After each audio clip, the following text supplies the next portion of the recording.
Bentornati sul nostro canale. In questo periodo ovviamente il nostro lavoro principale è la potatura invernale delle nostre viti e quindi oggi dedichiamo un video proprio a questo lavoro.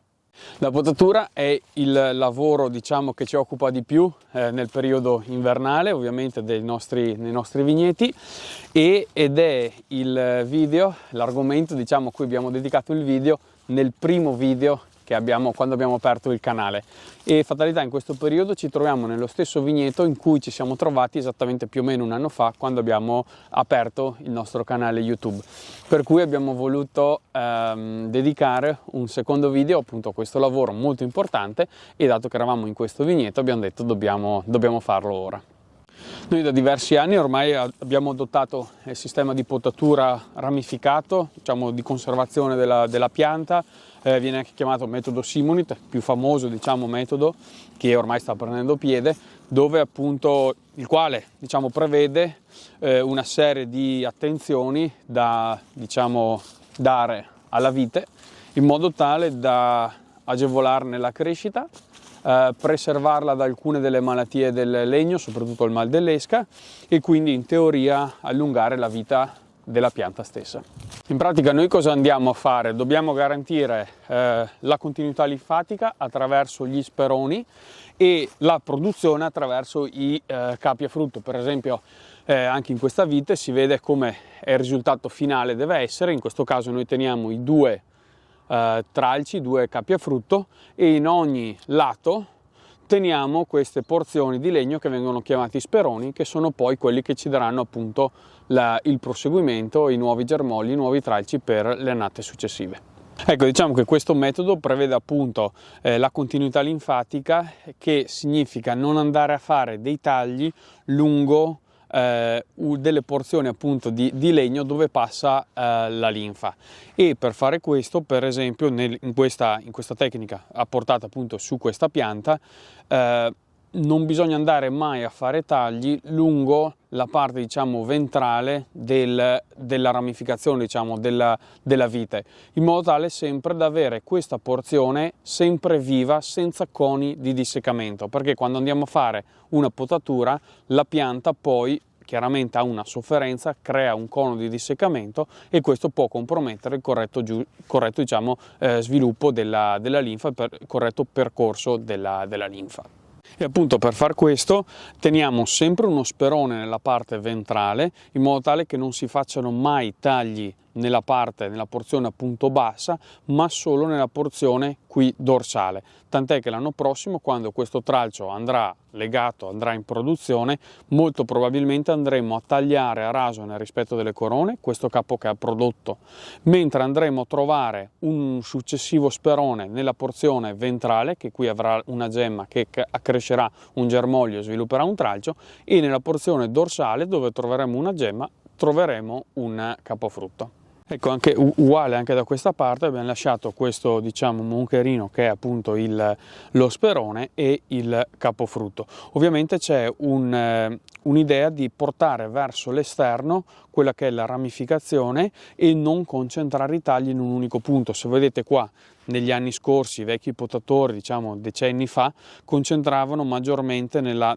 porzione centrale, nella testa, che viene chiamata testa di salice, dove si sono sviluppate vari tagli, dove sono stati fatti tanti tagli, e questo cosa porta poi a tanti coni di disseccamento e quindi un non corretto, diciamo, afflusso di linfa per la pianta. Ovviamente queste sono viti vecchiotte, hanno 40 anni,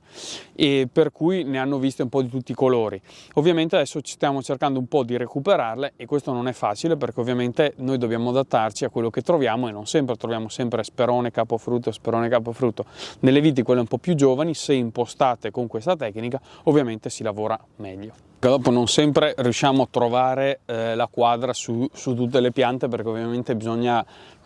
adattarsi, continuo a dire, a quello che troviamo.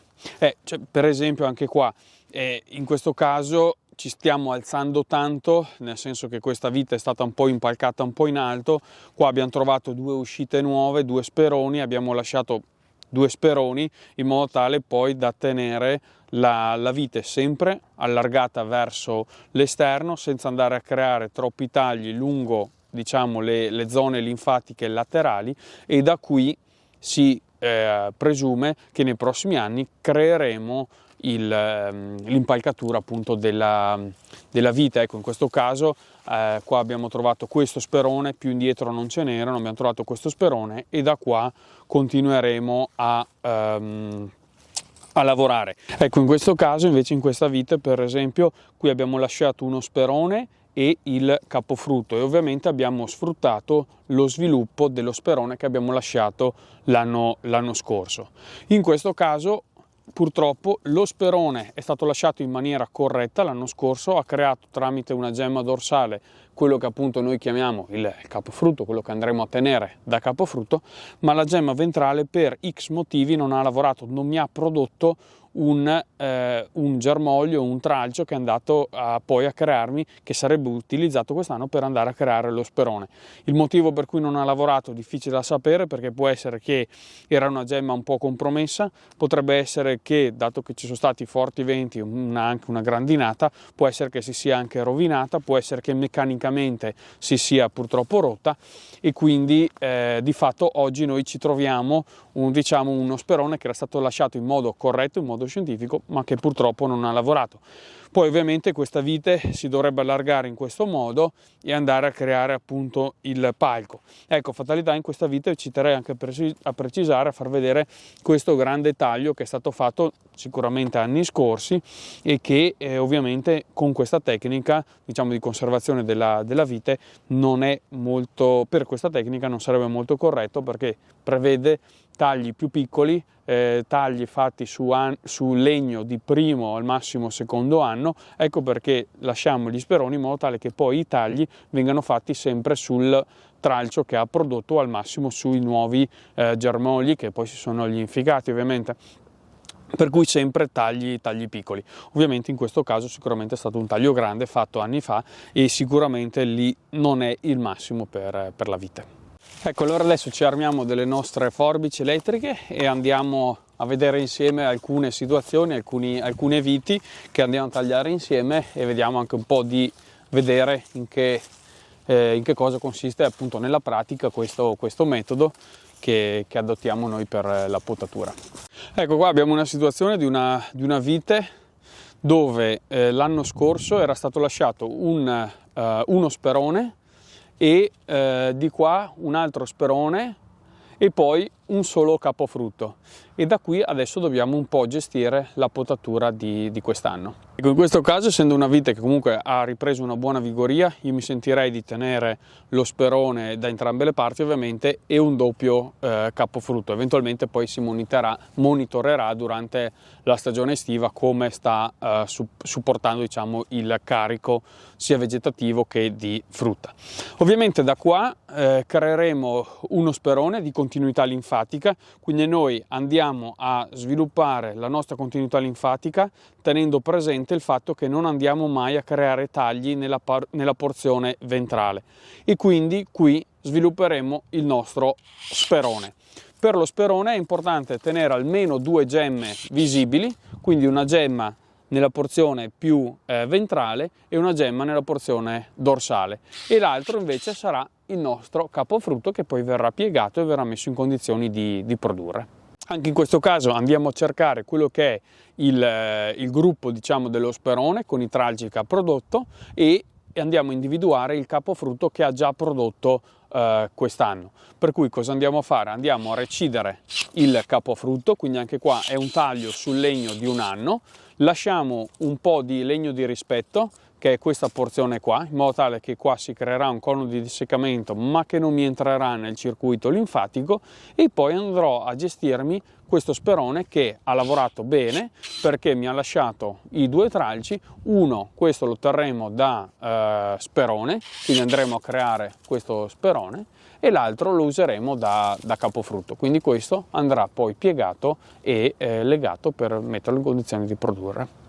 Ecco, spostandoci sulla vite successiva, qui notiamo anche qui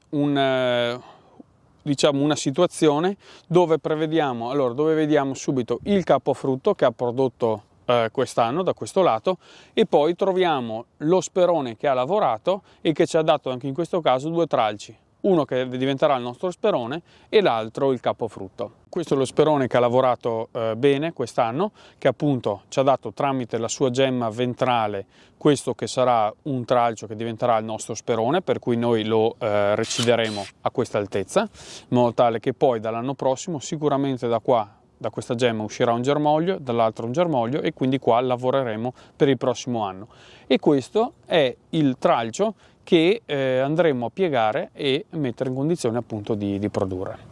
Ecco, come potete vedere abbiamo lasciato una porzione di legno dopo diciamo dell'ultima gemma dorsale, e questo perché? Perché per due ragioni principali. Perché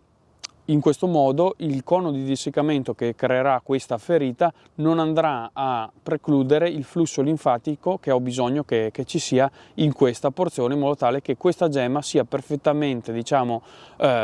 irrorata da questo flusso linfatico. E praticamente questa porzione di legno corrisponde esattamente a più o meno questa porzione di legno che abbiamo lasciato l'anno scorso su il vecchio sperone. Ora cosa dobbiamo andare a fare per completare il lavoro su questo sperone? È quello di andare a recidere l'ultima parte qui, che è diventata ormai lignificata e non ha più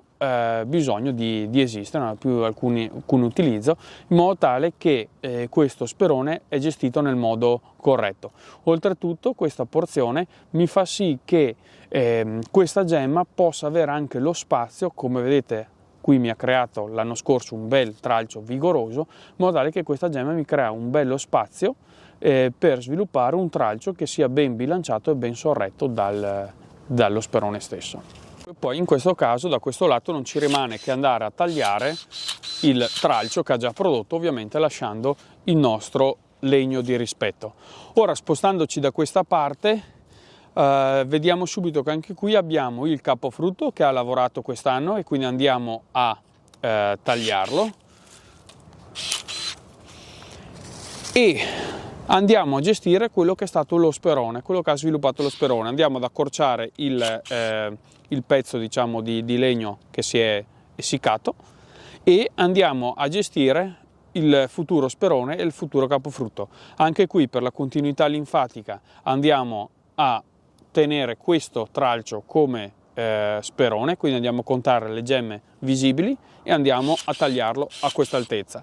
e poi andiamo a tenere questo come capofrutto, che verrà ripulito, legato e messo in condizione di produrre. Ecco, poi ovviamente ci sono varie, diciamo, sfumature da adottare, e ovviamente ognuno dopo sa come andare a gestire al meglio le situazioni. Per esempio, non so, mi viene in mente la lunghezza dello sperone. È una cosa che dopo viene abbastanza in automatico, eventualmente noi teniamo anche una gemma in più nel dubbio, perché dopo sappiamo che passiamo con la pulizia delle teste ed eventualmente andremo a gestire meglio gli eventuali speroni eccessivamente lunghi. Dopo al massimo cosa succede? Che mi fa una gemma in più, mi farà un germoglio in più, e pazienza, però l'importante è che ho impostato nel modo corretto la pianta. Ecco, diciamo la cosa che abbiamo notato noi, diciamo, da quando abbiamo adottato questo sistema, ovviamente un po' di difficoltà iniziale, perché bisogna un po' sapersi adattare e impostare le piante nel modo corretto. Però quello che abbiamo visto noi è che, al di là che funzioni o no per proteggere la pianta dal mal dell'esca, il vantaggio maggiore che noi più che altro abbiamo visto è una velocità di potatura, nel senso che abbiamo diminuito i tempi di potatura delle nostre viti, e una omogeneità poi delle piante, cioè una standardizzazione di quello che sono poi le piante, di come si presentano le piante, un'omogeneità, in modo tale che qualsiasi di noi che viene a potare le viti è in grado di saperla gestire e diciamo andare avanti con quella che è appunto la continuità linfatica che prevede appunto questa tecnica. Ecco, dopo diciamo, la velocità che secondo noi si evidenzia durante la potatura invernale è anche data da un altro fattore, cioè che noi facciamo appunto la pulizia delle teste, come vi abbiamo fatto vedere in un video della scacchiatura di quest'estate, quindi la potatura verde, diciamo, noi la chiamiamo anche pulizia delle teste, quindi andare a tirar via tutti quelli che sono quei germogli in più che produce la vite, e in modo da diciamo concentrare l'energia proprio nella zona degli speroni, che è dove mi andrà poi a servire l'energia, in modo tale che poi avrò del materiale utile per lavorare appunto in questo periodo. Magari vi lasciamo il link qui, in modo tale che potete andare anche a vedere un po' noi come abbiamo gestito la pulizia delle teste, in modo tale da creare qui un vuoto, in modo tale da centrare la maggior parte dell'energia nelle uscite appunto laterali della vite. Ecco, anche questa vite chiaramente ha bisogno di essere un po' aperta qua sulla testa, quindi andiamo a tirar via un po' di germogli in più, in modo tale poi da avere anche la possibilità di far crescere maggiormente quei germogli posizionati lateralmente e non al centro, in modo tale che quando andiamo a fare la potatura invernale si riesca a lavorare in modo più veloce e in modo più preciso. Ecco, vedete, l'obiettivo nostro è quello di andare a scaricare la vite di quei germogli che non ci interessano e preservare maggiormente in modo speciale, in questo caso, quello che ha prodotto sia sul capofrutto e sia sullo sperone. In questo caso appunto avremo la possibilità quest'inverno, se questi due germogli riescono a lignificare in modo corretto, non subiscono danni, a gestirli in potatura invernale, in modo tale che questo germoglio che diventerà tralcio sarà tagliato qui e useremo da sperone, e in questo caso sarà il prossimo capofrutto. Questo ci consente anche appunto il vantaggio durante il periodo invernale di avere meno tagli da andare a fare, quindi velocità, e meno, diciamo, aggressività nei confronti della vite, perché ovviamente meno tagli si fanno, ovviamente meno la vite è sollecitata è meno stressata, ovviamente, ecco. Per cui ci sono questi due vantaggi nelle pulizie appunto delle teste. Ecco, diciamo, noi consigli che abbiamo da dare sono pochi, nel senso che noi ci troviamo bene con questo modo, con questo metodo, e per cui noi continueremo ad utilizzarlo. Quello che forse, ecco, ci teniamo a esprimere soprattutto è l'importanza dei tagli piccoli, nel senso, al di là dopo di uno come vuole tagliare le proprie viti a guyot, monolaterale, bilaterale, usare lo sperone oppure meno, andare a fare alcuni tagli oppure meno, l'importanza è quello appunto dei tagli piccoli nel rispetto appunto della pianta stessa, perché un taglio piccolo la vite riesce a assorbirlo maggiormente, ha gli strumenti adatti per andare appunto a curarlo in modo corretto, in modo veloce. Un taglio grande ovviamente è uno stress molto importante per la pianta, quindi vuol dire anche patogeni che entrano nel legno e quindi aumentare la possibilità di mal dell'esca per le viti. Poi ovviamente ci sono quelle varietà più o meno sensibili, e lì ovviamente la potatura può solo dare una mano, ma non è super risolutiva. Però insomma, ecco, quello che magari noi ci teniamo a considerare appunto tagli piccoli proprio per questo motivo. Ecco, allora noi siamo arrivati alla fine anche di questo video, che tratta appunto l'argomento della potatura, che a noi sta molto a cuore, dato che è il lavoro principale che dobbiamo fare durante il periodo invernale. Vi lasciamo qua alcune schede di vecchi video che potete andare a recuperare se li avete persi. Vi ringraziamo se vi siete iscritti al canale, siamo molto contenti. Se non l'avete fatto, fatelo, che ci fa molto piacere, così rimanete collegati con i prossimi video. Noi ci vediamo il venerdì prossimo con un altro video, un'altra puntata. Nel frattempo andiamo avanti con la potatura, dato che adesso c'è un bel soletto, c'è venuto fuori anche caldino, e quindi andiamo avanti bene con i nostri lavori. Grazie ancora di essere stati con noi.